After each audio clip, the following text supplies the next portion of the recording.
I want to hear Alex O'Connor's take on the resurrection. Let's go. Hey, what's up, guys? This is Jermaine. Welcome back to my channel, The 901 Box. We're going to react to a video of Alex O'Connor asking the question, did Jesus resurrect? So I just want to hear his thoughts on this.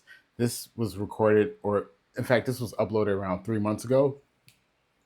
As I reported before, currently he's definitely changed his take on the resurrection, but I just really want to hear what he was thinking 3 months ago. But guys, before you guys watch this video, make sure you like this video, share it with your friends or people that you know, and subscribe to my channel. I greatly appreciate it. Let's get it. We had a great conversation in Austin as you explained to me about the potential historical accuracy or inaccuracy of Jesus' resurrection. Can you go through that a little bit?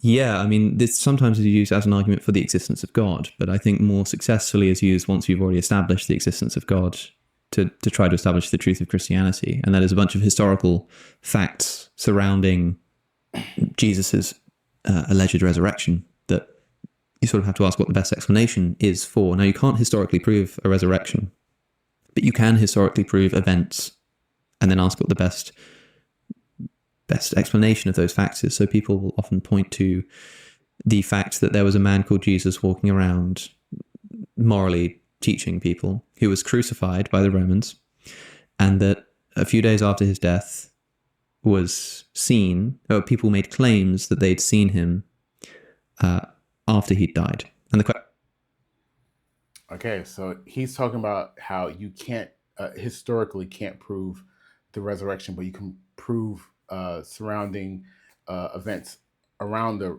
resurrection. And he goes through the list of things of like Jesus was a real person. He was crucified under the Romans, under Pontius Pilate, and that like his followers, they believed that they seen him after he had died. So I if I'm putting myself in Alex O'Connor's shoes, I get where he's coming from. Seeing the resurrection itself would be the ultimate proof. Who wants written information of a event that may or may not have happened? So I can see from his point of view where he's highly skeptical, possibly cynical to some of the accounts of the gospel. But you know, I appreciate him considering. I think for a lot of us, even myself, I had some of these thoughts when challenged with Christianity.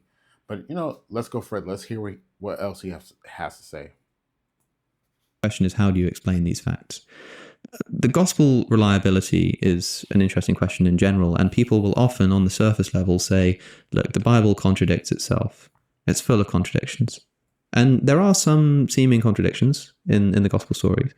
But, of course, what a lot of people neglect to consider is that when we're talking about a text as a historical document, contradictions shouldn't make us think that it's like less accurate, but more accurate.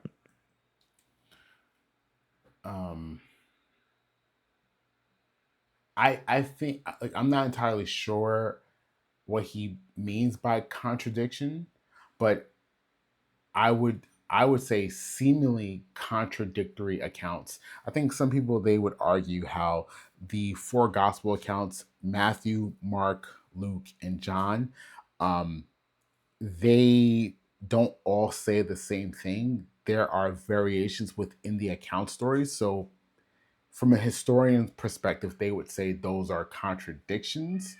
But you know, he does say on the surface, people will say that. So I appreciate him being consistent that some skeptics don't do a deeper enough analysis into the accounts. But if I put myself in a skeptic's shoes, I can understand how they would come to those conclusions, just again, based off of the surface reading. Okay, the gospel accounts, they don't match up. So I get it. And I say this before and I'll say it here. I grew up a skeptic.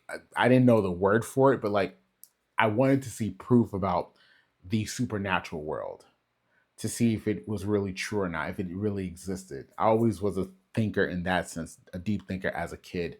But let's go a little further. If historical sources contradict each other, that's evidence of their accuracy rather than evidence How? of the opposite. Because if this is a mythical story that somebody's making up, you would expect the details to concur. That is, if you're questioning two suspects in some kind of murder trial or something, and their stories match up perfectly, like to the T, the timings, everything, it arouses suspicion. It seems like somebody's inventing something. I'm glad Alex O'Connor said that. And I like that the interviewer. I've seen this guy before, but I don't watch a lot of his content. I forget his name or whatever. But he asked a question like, "How?" Like, or these, yeah, how are they not contradictions? Or I'm losing the point. But he asks Alex O'Connor about contradictions. He challenges him on. He asks a clarifying question.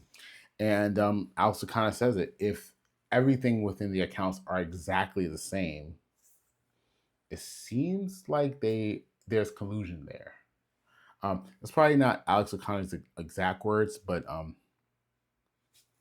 yeah, Alex O'Connor definitely points it out. He speaks for himself, and I appreciate that from him. Now, listen. Currently, Alex O'Connor has said that Christianity is more plausible than he realized. He's giving it more credit currently today. He still says he's not a Christian, but he believes Christianity is more plausible. So, maybe he's reconsidering all of the details to the resurrection. Excuse me.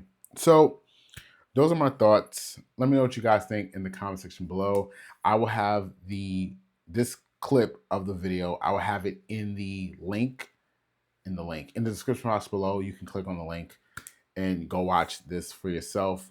Yeah, this is Jermaine. I'm out. Peace.